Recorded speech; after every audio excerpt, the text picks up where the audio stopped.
Good afternoon, everybody. Welcome to the show. This is Back to the Window with Scott and Scott. I am your host, Scott Steen, lead handicapper over at winnersandwhiners.com. And I'm your co-host, Scott Rochelle, senior handicapper over winnersandwhiners.com.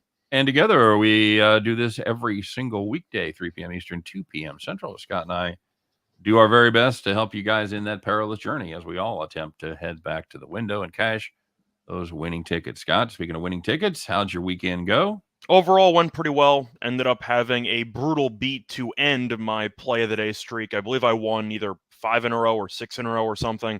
But then I had one player on the Flames to have over 2.5 shots on goal. He had 2 with 3 shots that missed the net and 3 shots that were blocked. The Flames had 67 shots on goal. 67. And my guy had 2. Couldn't get 3. Couldn't get 3. Couldn't do it. But besides that, overall, pretty solid.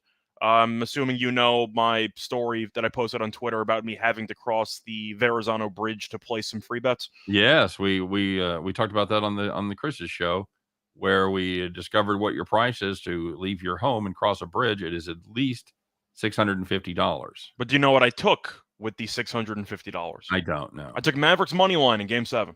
Oh, that's good play. That's good play. I had the Suns to win the West, so I ended up hedging out of it.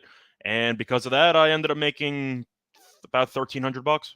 Yeah, that'll teach them to give you free money to play with. But the funny part is that the Suns to win the West was a free bet too. So I hedged a free bet with a free bet, and I turned it into actual money. How do those books make money, Scott? My God. Not the way I use them. Indeed. Hey, go give some shout outs here to people in the comment section already. Michael Doe's checking in. Michael, what's up? JC Stone, what up, Scott Brothers? Nothing, man. It's Monday night. It's Monday morning, Monday afternoon, whatever it is where you are. It's a beautiful day. It's a good thing. T-Train checking in, taking a little break from getting the shack ready. What's up, buddy?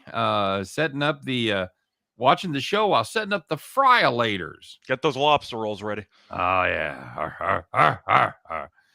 Speaking of not going the way that they wanted to when you go, I went to 2 concerts last week, Scott.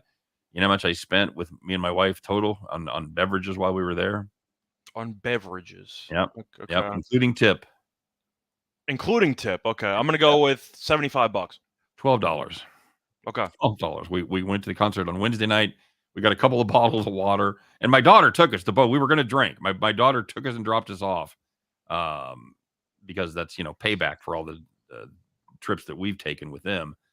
And neither one of us were in the mood to drink either night. We drank 2 bottles of water each night. Well, you just set me up then. I figured you were going to go on a bender. And it's like, no, we actually didn't drink anything. No, we drank nothing. You set me up for failure with that. I know. I know, dude. I apologize. But it was, we were absolutely ready to drink. And we just decided, we don't want to do that. So anyway, nice to be here. T-Train says breaking his ass. His wife is killing the old man. Yeah.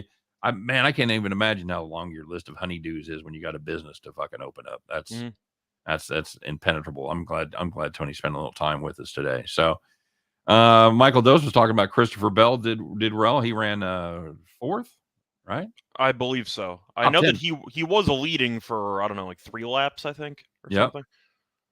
Brandon Kubas says he's been watching every recorded video, but good to be back live.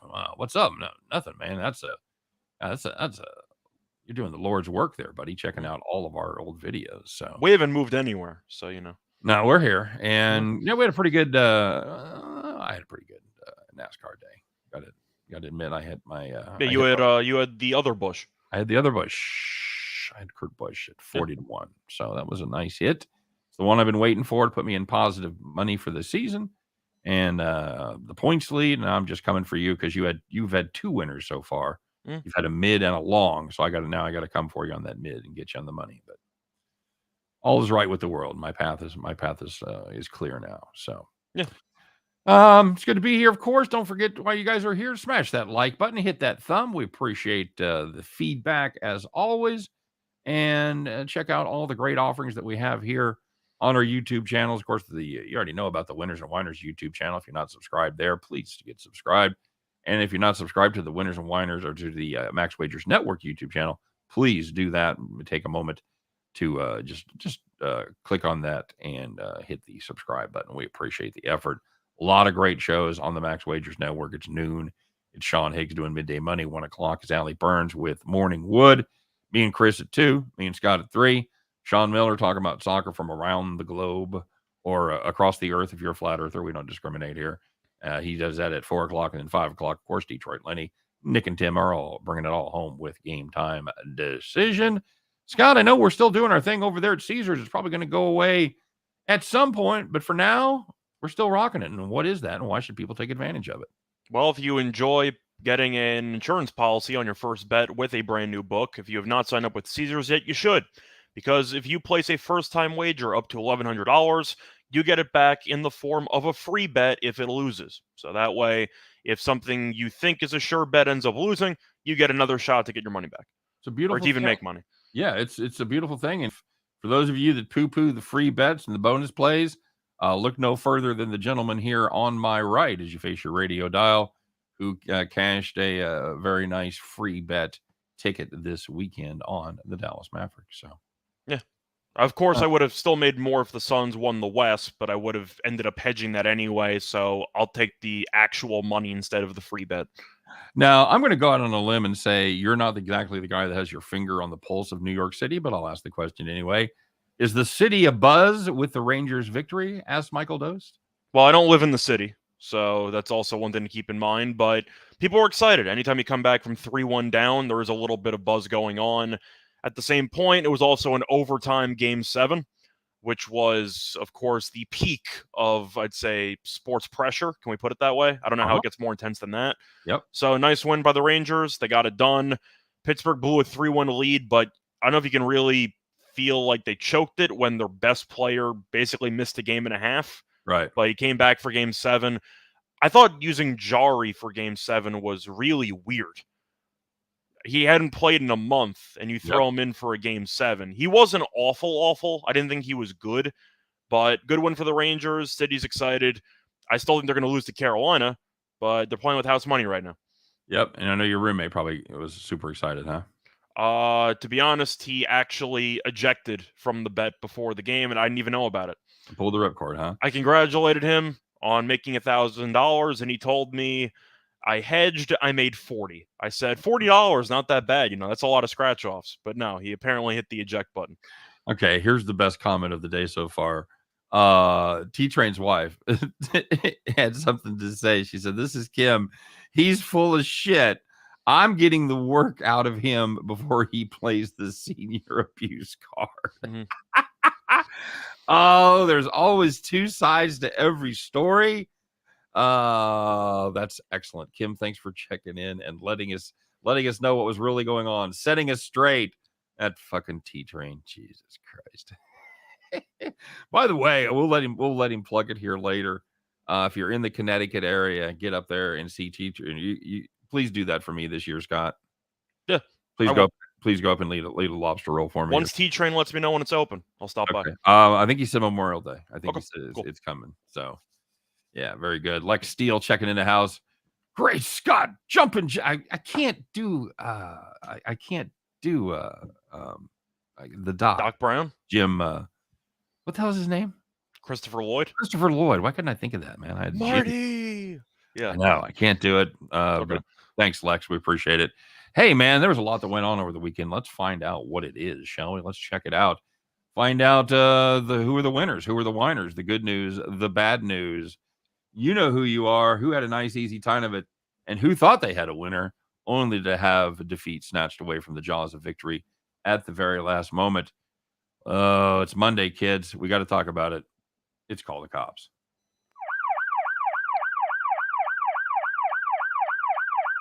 All right, very good. Oh, man, so many. How about Stars Flames? First period, over 1.5. They scored a goal with 40 seconds gone. So all you need is one more goal the next 19 minutes and 20 seconds, and you got no more goals. It was 1-0 after one. Ooh, Call the Cops. And looking at probably the funniest Call the Cops of, I don't know, the month, the year. If you had the San Francisco Giants team total under 3.5 against the Cardinals, a little Sunday Night Baseball action on ESPN. They had 2 runs enter in the 9th inning. They were down 15-2. So you figure they'll bring in some random guy they just called up out of AAA, some innings eater just to show up. Uh-huh. Can I interest you in Albert Pujols being called in to pitch in a 13-run game there? I've heard of him.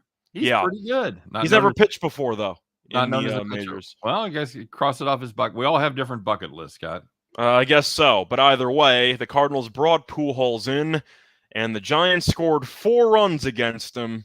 They lost the game, but they finished with 6 runs. If you had under 3.5 and you had Albert Pujols pitching on your bingo card, you can probably call bingo, because that's a ridiculous beat. Oh, I'll call the cops there. Jesus. Do you think that's frowned upon? What's that? I know that people do it when they're losing. You bring in the position player. Are you okay with bringing in a position player when you're winning? Or do you think that's a little disrespectful? Is this another unwritten rule? No, I'm just asking. I don't give a shit. I don't care either. I'm just curious. Because I don't care about any of the unwritten rules either. But I'm just asking in general because I'm used to that happening when you're losing 15-2. We only have one unwritten rule on this show, and that is if you don't suck. If you don't want to look like a moron, don't suck. That's our only rule on Back to the Window.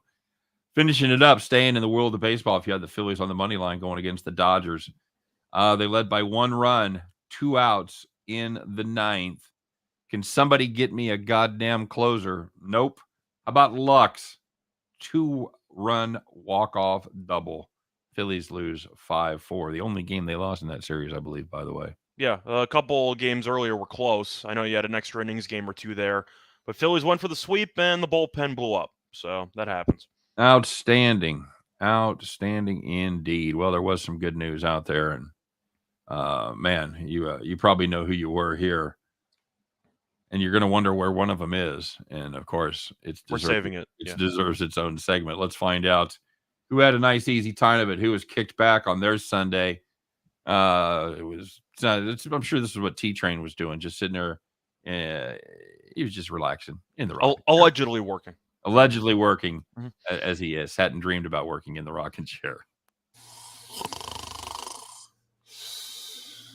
So the first one, if you had the Celtics and Bucks under 206, or even if you just had the Celtics minus the 5, you had 3 quarters that had less than 48 points, and the game landed 190.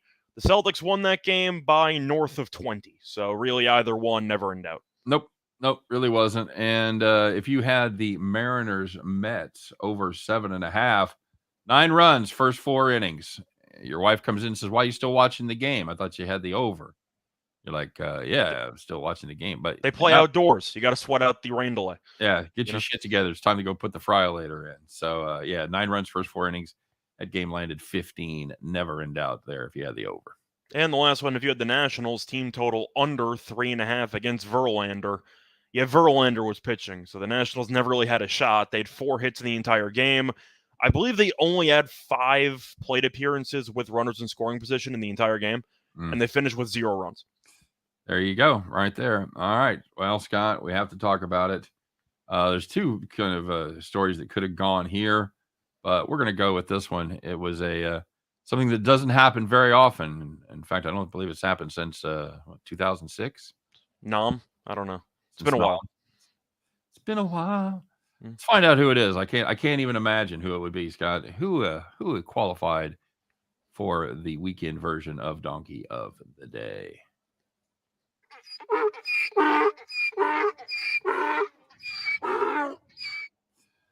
So we talked about this on Chris's show, and if you didn't see that, we'll clue you in. Very rare feat happened over the weekend. The Reds finally got a little pitching through a no-hitter. Scott, it's time to celebrate. Swamp the pitcher on the mound. Everybody puts them on their shoulders. They take a victory. I'm sorry. Wait a minute. Oh, they lost that game. That's right. They threw a no-hitter against the Pirates. Still managed to lose 1-0. That is the 6th time that has happened in Major League Baseball. My God, when you're snake bit, huh? Well, it seemed a little bit weird because the Reds were an over team for about a week and a half. They had the game series against the Brewers. They were scoring a bunch of runs. And then again, in the series finale against the Pirates, they just decided, you know what? Scoring runs is overrated. We're just going to lose the game. Now, I'm not exactly sure if this officially counts as like a Hall of Fame worthy baseball or not, because they only pitched 8 innings. Right. Yeah. So that doesn't count in the record books, does it? As a no-hitter? It's like a facetious record, but I don't think it actually counts, does it? I thought you have to go full 27. I don't know.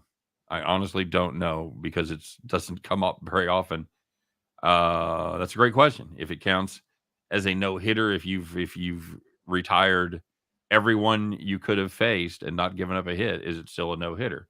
Because we had this situation where they were playing the 7-inning doubleheader games with Madison Bumgarner a couple of years back, where he threw the 7-inning no-hitter, but it ended up it didn't count for anything. Not officially counting, right? So I don't know, bud. It was a regulation game, so I don't know. We'll have to find out. You said it's happened 6 times before. A couple of those did count because I'm sure some of them were the home team. Sure. So they had to face the batters in the 9th. But since you only had to record 24 outs instead of 27, I'm assuming it's the facetious 6th time it's ever happened, but it doesn't actually count towards anything in terms of the record books. See, my guess is it counts. That'd be my hunch, and we'll try to find that out.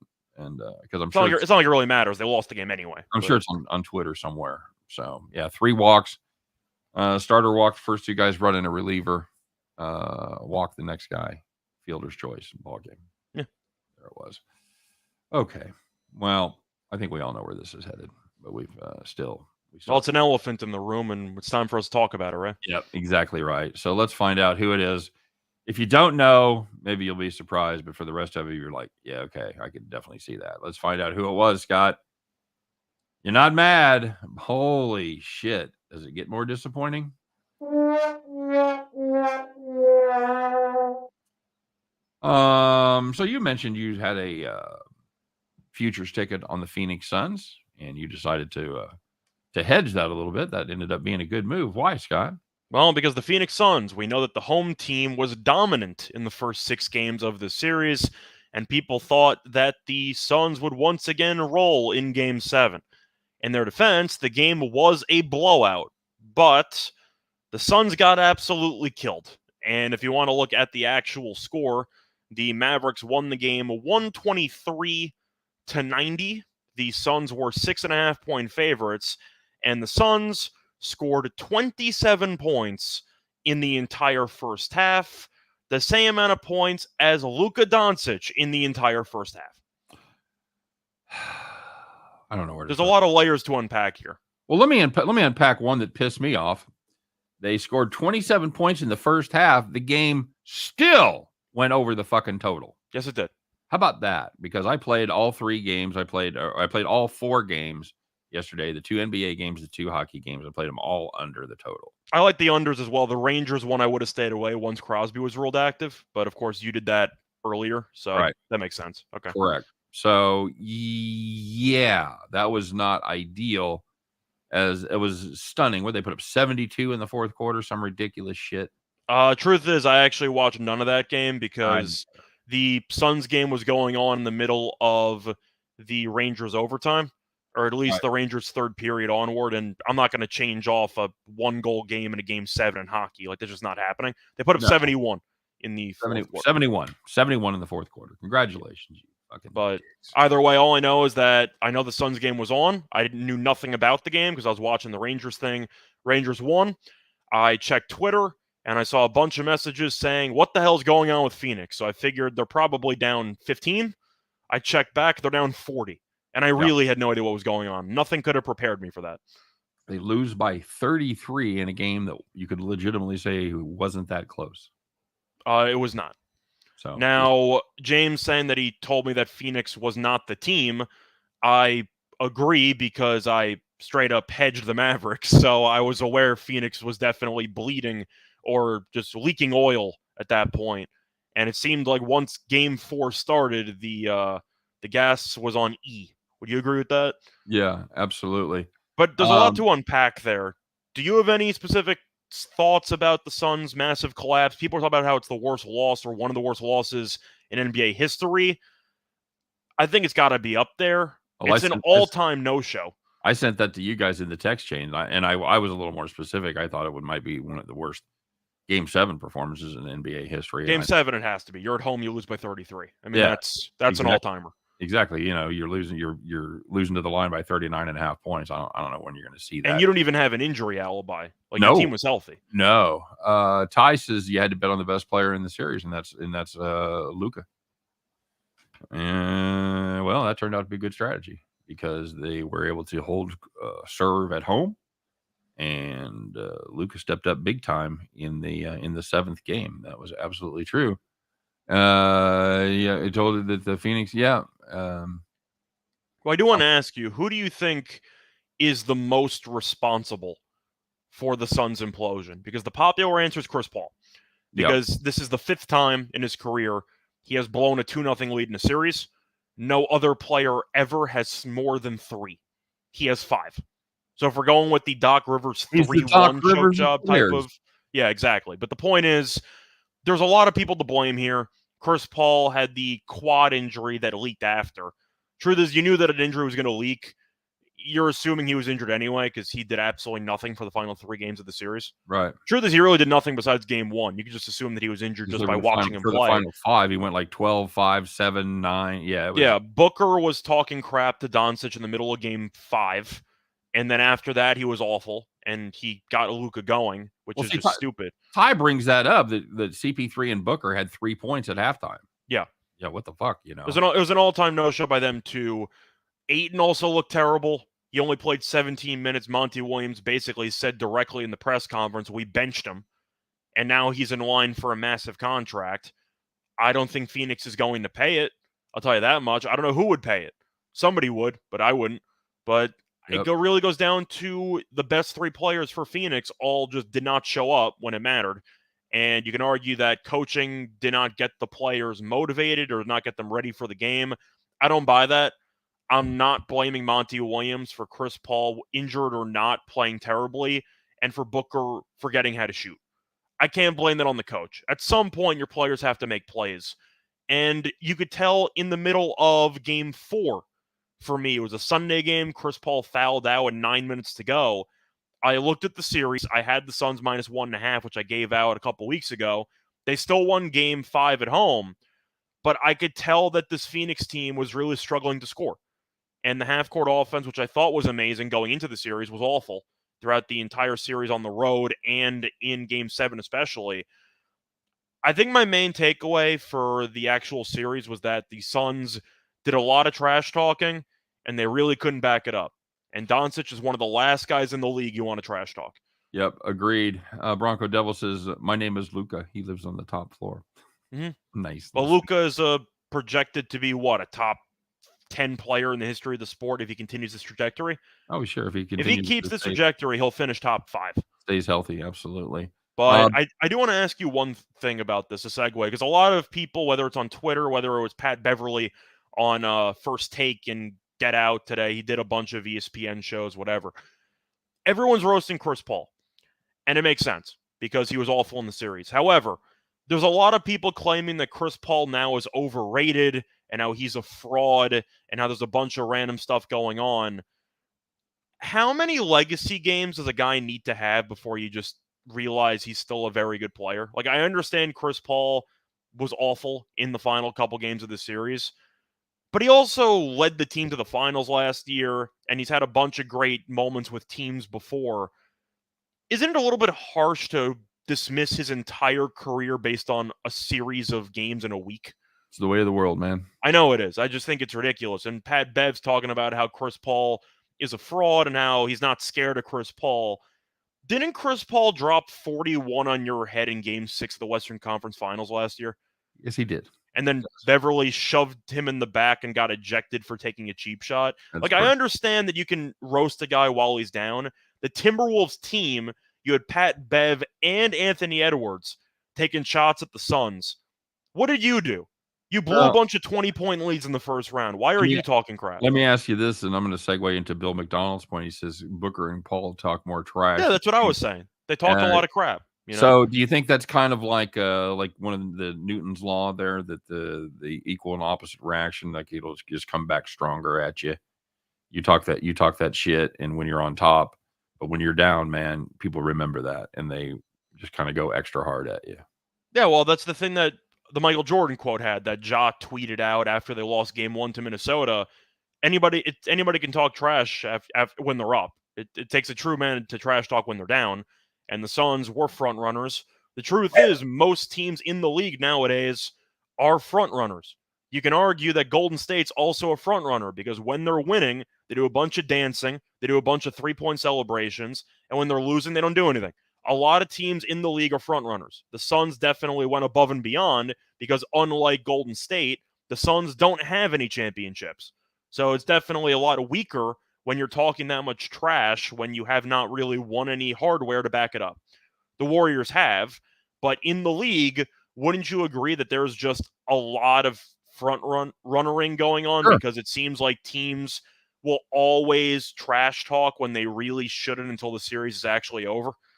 Yes, absolutely true. Andrew brings up a great point that probably gets overlooked a lot. CP3 won the gold medal for Team USA in the 2012 Olympics. He said LeBron and Kobe were also on the floor. So, yeah. Chris Paul is still, in my opinion, the top 5 point guard of all time. But the idea that you can just throw all of his accolades and all of his achievements in the garbage because of the fact that, A, people don't really like him because he's a little bit dirty with a mix of rules manipulation. So people don't exactly like the way that he plays basketball. And B, he was terrible recently. But I'm not going to throw him completely under the bus and throw his entire career in the garbage because of 2 games. Like, that's just crazy. But yes, he did suck. I'll admit that. Bronco Devil says he's just going to comment from now on in song titles. And then he follows it up with, "The sun ain't gonna shine anymore." Do you know that song? I'm trying to remember who that's by, but I have heard that before. Do you know, There Goes the Sun's Do-do-do-do. Yeah, is that also the Beatles? That is the Beatles. Yes, Okay. it is. The sun ain't gonna shine anymore is not the Beatles. I want to say it's like a one-hit wonder. Maybe Bronco Devil can help us out here. But do you have any thoughts on the whole whatever dynamic? Because I find it weird with front runnering and really just how toxic NBA or even sports Twitter is. Why are players that are eliminated from the playoffs talking crap about teams that just lost? Like, what have you done? Yeah, I think it's kind of a special lane when you've just got your ass handed to you and now you're talking shit. If you're the Timberwolves and you blew 3 separate like double-digit leads in the fourth quarter, then why are you criticizing the Suns? Win a playoff round. Agreed. Rick Zeff says Marlins and Blue Jays says back that tractor up. Loaded up with the Bucks, man. Also with the Chris Paul thing, just last point. Remember when he went like 14 of 14 in a closeout game against the Pelicans about a week and a half ago? Most people don't. You were dancing on the top 3-point guard train of all time. I still think he's top 5. I remember. That's not going to go away. But that's what I'm saying. It's so flimsy because 2 weeks ago, he had arguably the greatest performance of all time by a point guard in the playoffs, and now he sucks. And he's a fraud. It's really just crazy how quickly people can flip on social media and whatever. But just stay off Twitter, man. Yeah, it is what it is. You gotta stay off of Twitter. That's what I'm saying. Well, I have to keep the people informed. You see it all the time. I do like the Marlins. They're a big favorite with Alcantara on the mound going up against Sanchez. Sanchez has been trash. So yes, he's been awful. And the Nationals are also bad. So Sanchez fits right in. Yes, absolutely true. You like the Cooch tonight against Flexen? Seattle had a nice series win over the Mets. They're still not very good, but neither's Toronto. Toronto's what, 18 and 17?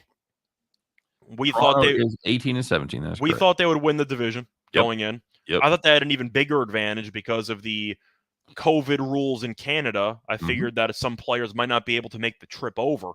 Right. But yeah, Toronto just hasn't been very good. And the offense has been a bit underwhelming. The pitching's been meh. Yeah. But for the most part, I would lean to Kikuchi. Bit of a revenge angle there because, he used to play for them and now he doesn't. Right. But what do you think? Because I feel like I like Toronto, but I really don't want to lay 160. Yeah, that's my problem. I think the price is too high. I think for value, I'd lean Seattle, but Seattle, even though they just won a series in Citi Field, they're 7-12 on the road. Like they're really bad on the highway. They also don't play well against left-handers. They're just 3-7 against lefties on the season. Now, as you guys probably know, because we always have a special place in our heart for the Cooch. He struggled, but he's been good in his last 2 starts, giving up 3 earned runs and 11 in a third. So there could be signs on the horizon he's turning it around, and I know that's probably what Rick is counting on is the Cooch to turn it around, because Flexen, after being average, had 2 great starts and then was absolutely drilled last time up, giving up 6 earned in 5 innings, including 2 home runs. So I get it with the recent trends. I just think this is too close of a game to lay that kind of a number. So that's my opinion on that. I think you're probably right, Rick. I just think the price is too high. Yeah, that's how I'm looking at it. Springer is healthy, so Bronco Springer's in the lineup. That has been confirmed. Rick says Blue Jays minus 2.5. God damn, you just giving Flexen no love at all. I'm fine if you want to fade a pitcher and you have a good reason for it. I think Toronto could easily win this game, but we've seen baseball's a game of streaks, and Seattle's been underperforming up to this point, 16-19. But they won a series. Maybe that carries over. Toronto has really just been awful. And just to go through the games here. Sorry, you can make your point while I pull up. I was just going to say it's kind of hard to cap this game because you don't know who's not playing for Seattle. I do. The lineups have been confirmed. The lineups are out as of now. Yes, it has officially been confirmed. Who do you want to know about? Yeah, who's not going to be able to play with COVID? Well, I'll go down the lineup. You have Toro leading off, France, Crawford, Rodriguez, Winker, Suarez, Torrens, Steven Souza, and Dylan Moore. Okay. What does that tell me? Do you know their lineup by heart? Is Haniger's hurt, I think. So he's not on the lineup. I was going to see who played yesterday. But anyway, that's the lineup. So it's on RotoWire if you want to actually see the daily lineup. So that's been confirmed. Okay. All right. James saying that's the most I've ever defended somebody. Could be with Chris Paul. I'm a fan of Chris Paul, but I try to be realistic about it. I defend people when they're worth defending. And I defend Monty Williams. I'm not blaming him for the players not showing up. People can pick their spots. It's a lot easier to hate on somebody than to defend somebody when they're in the middle of their lowest point. But I try to be fair about it. Just usually when we talk about I'm not mad or I'm just disappointed, it's not a good thing that happened, The segments we have are more catered towards some of the negative stuff, besides Gambling Hero. Right. That's definitely true. And we even put it out there. We even talked about at one point, instead of doing Call the Cops, where we did like miracle wins. What's this we stuff? You were the one who said that. Nobody wanted it. When nobody wanted it. No, I totally agree. Nobody people wanted like the negative.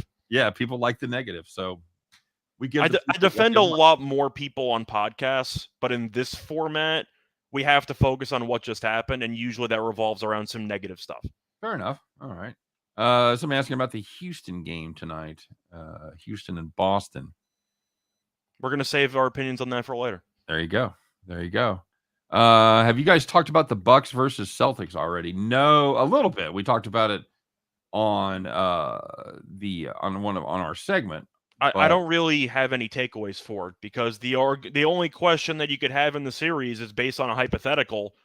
If Middleton's healthy, do the Bucks win the series? It's the only thing you can talk about because you can make the argument that the Celtics were the better team, which is obviously the case.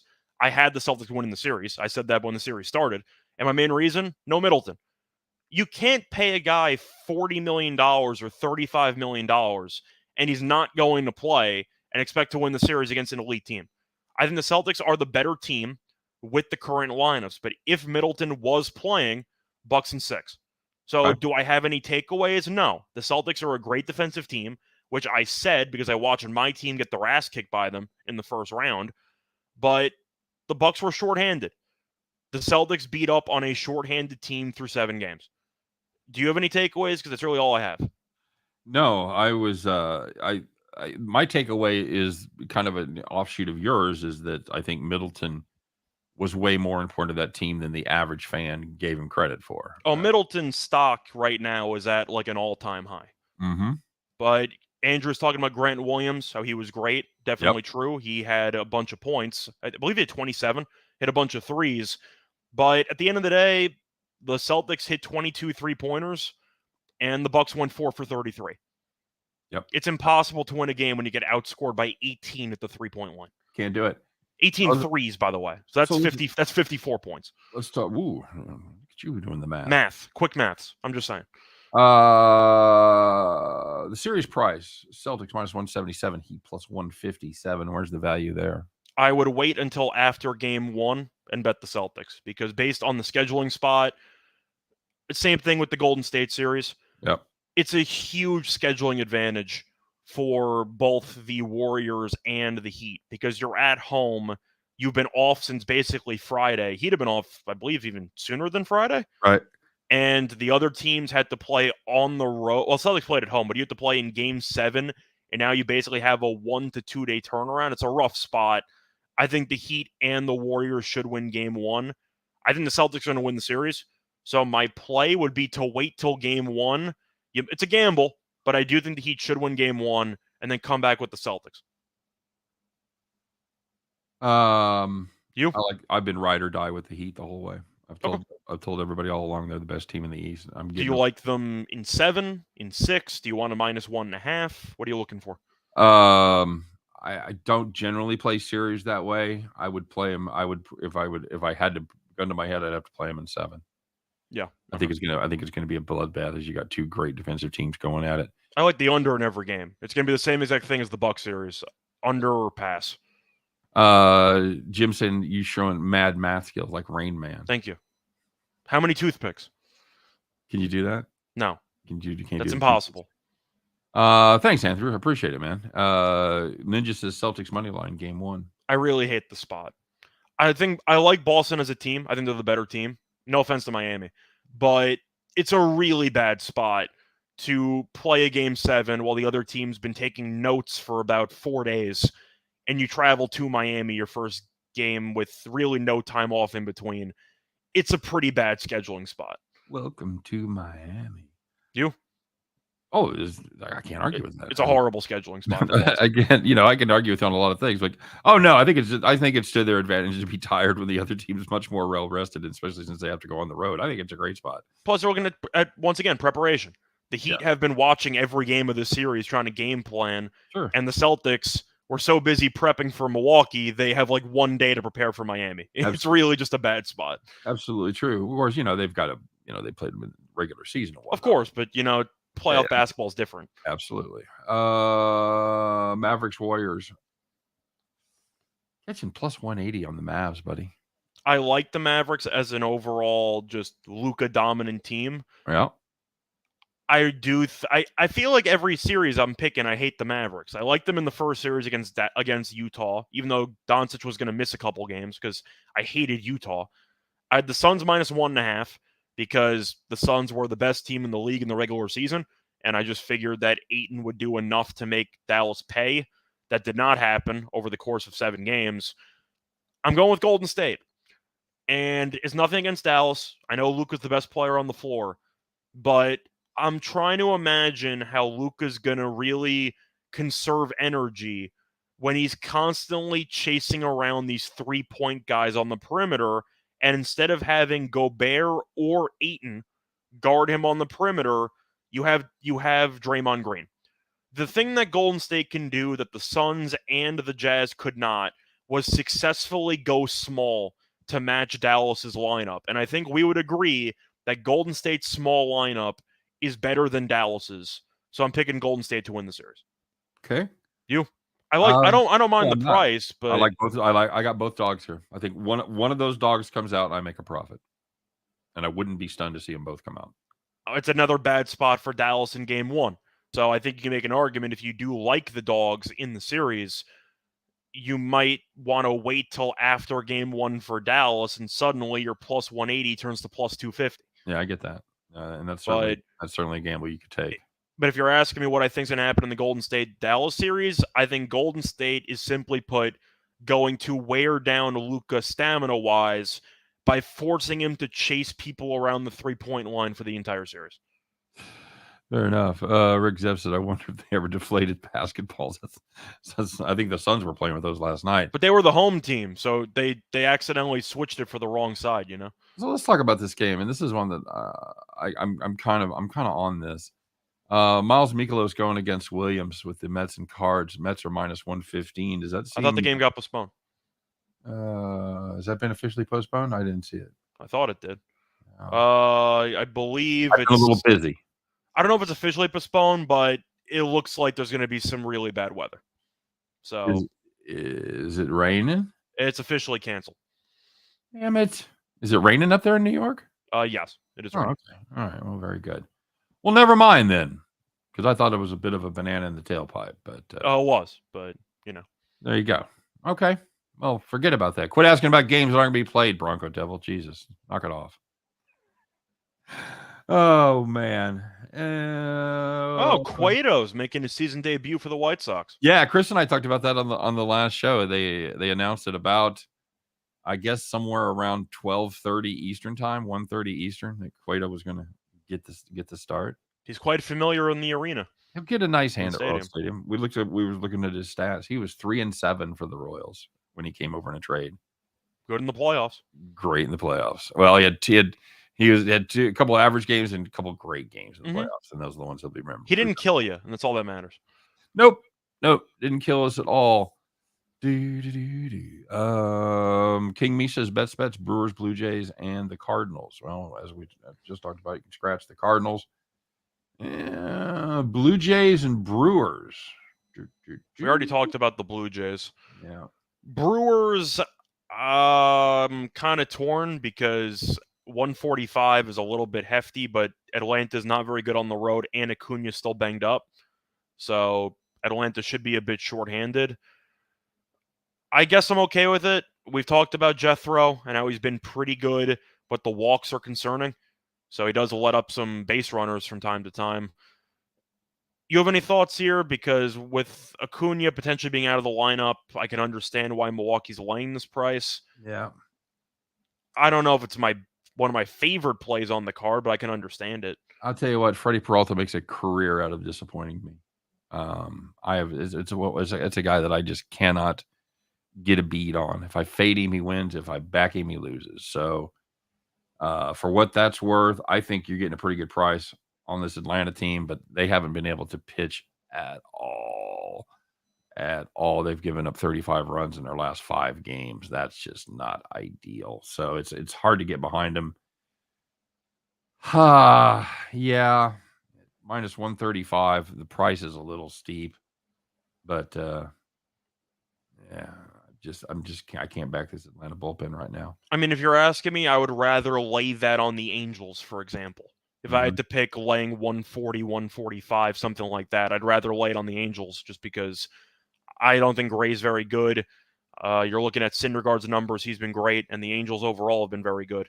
So I would rather lay it there. I kind of have an unwritten rule against laying a big number and a relatively big number like 130 or above against quality pitchers. Yeah. And Ian Anderson has shown his ability to definitely be a quality pitcher. Once again, there are a couple of flaws with him this season, but overall he's still pretty good.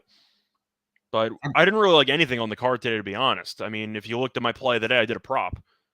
I did one of my Nerfies, so keep an eye on that. Ooh, what you got for a Nerfie, buddy? I have the Diamondbacks Dodgers Nerfie at even money. Gonsolin and Bumgardner, you could do worse. Yeah, I don't hate that. I don't hate that at all. All right, my friend. Well, we've talked about everything else. We waited. We had a delayed farm play. We waited all the way till Saturday. We built the suspense. It was such a good play, too. We rode a great trend. It was such a good play, and it didn't work out. How'd that work out? 4 goals going into the third with the 3-1 game, by the way. So you're looking at maybe 2 empty net opportunities. Yep. And instead, Carolina does not score in an empty netter, and then Boston scores with like 20 seconds left. 3-2 final. We had the over 5.5. Fucking ridiculous. Such a great spot, though. I know. Such a great spot. 4 goals with the perfect goal differential for the empty netters, and it just didn't work out. Yep, absolutely not. So let's get fired up. Kenny says John Gray's very inconsistent. There you go. Oh, hey, Kenny, you were just about 30 seconds early. Hey, let's find out what we got cooked up for today, buddy. It's a new day. It's a new week. It's a new pick. It is time once again to do our thing. Let's put on our fancy Monday overalls, adjust those straw caps, climb aboard your John Deere, get the keys out, put them in the ignition, and fire that bad boy up because, kids, you know what time it is. It is time once again to bet the farm.